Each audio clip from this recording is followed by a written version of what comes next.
Bonjour et bienvenue sur KTO et KTO Radio dans notre émission La Doctrine sociale dédiée à l'enseignement social chrétien.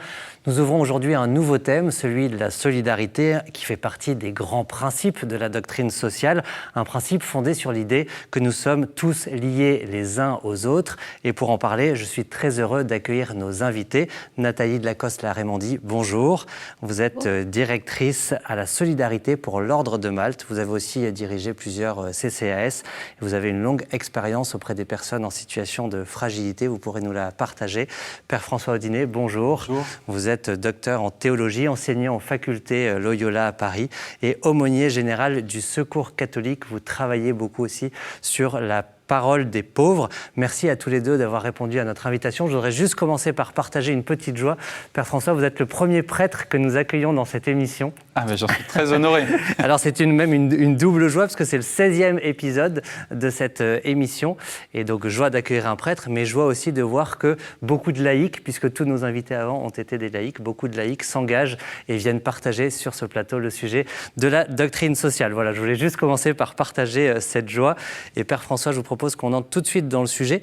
On parlait de la solidarité et le compendium de la doctrine sociale de l'Église, au paragraphe 193, en parle comme une véritable vertu morale, une détermination ferme et persévérante à travailler pour le bien commun. Comment est-ce qu'on peut entendre cette définition de la solidarité ?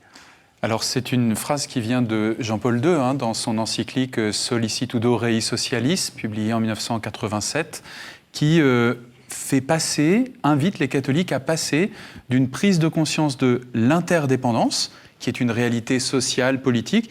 Il faut voir à quel moment il dit ça, à la fin des années 1980.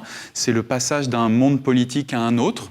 Et il insiste sur cette interdépendance des sociétés et des pays. Et il invite à passer de cet état de fait qu'est l'interdépendance à un choix éthique, à une disposition morale qu'est la solidarité.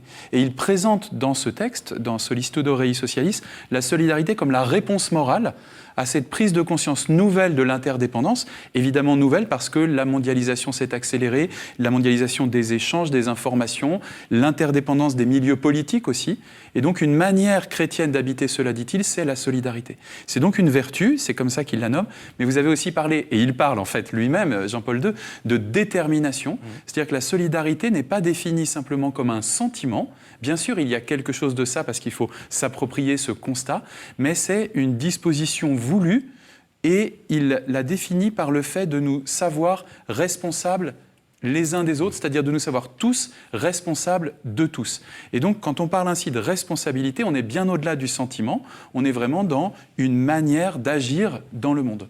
Et une invitation donc à prendre conscience de façon renouvelée de cette interdépendance, de cette responsabilité les uns vis-à-vis des autres et de la vivre très concrètement par l'exercice de la solidarité. Nathalie Lacoste-Laraymondi, qu'est-ce que ça évoque, cette définition de la solidarité ?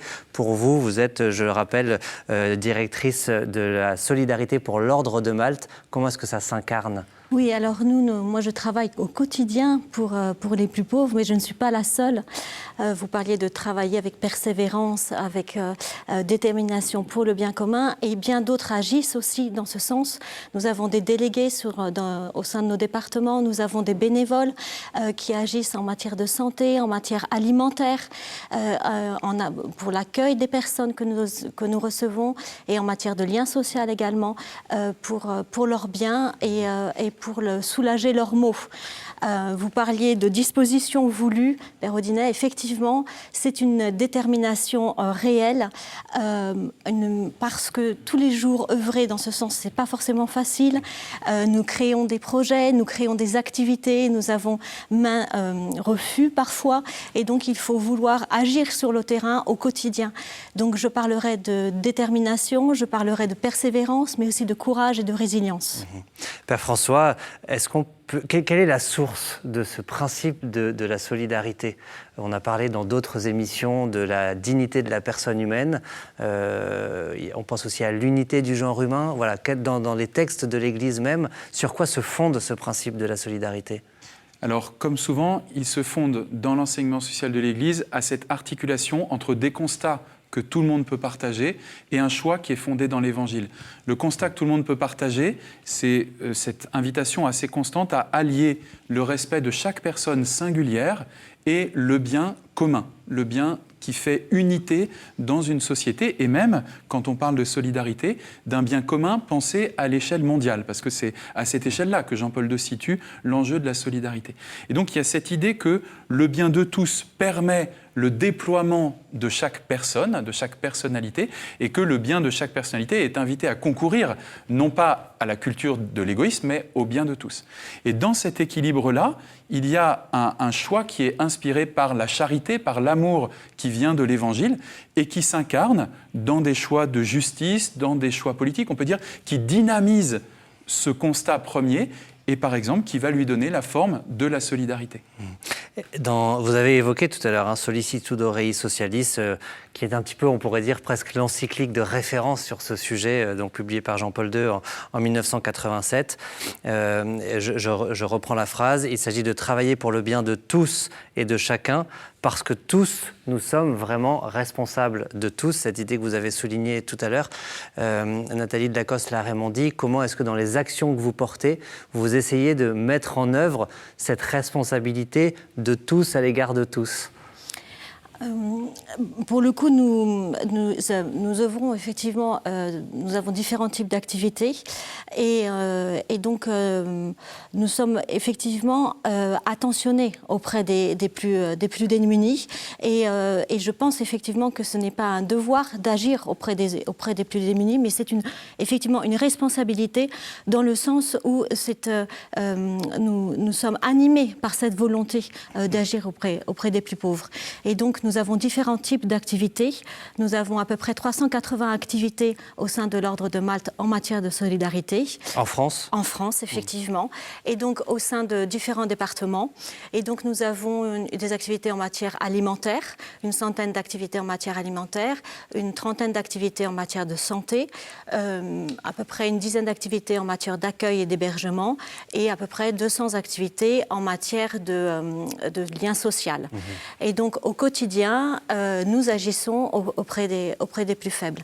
Je peux peut-être vous donner différents types d'exemples. Un exemple concret, oui. Voilà. Par exemple, nous venons d'ouvrir une maison Malte, ce que nous appelons une maison Malte à Toulon, où nous accueillons des jeunes de 18-30 ans à la rue ou sortant de prison. Et donc, en fait, nous avons créé une sorte de plateforme interassociative où nous avons une association qui intervient, qui s'appelle Lilo et qui fait de l'insertion pour les jeunes.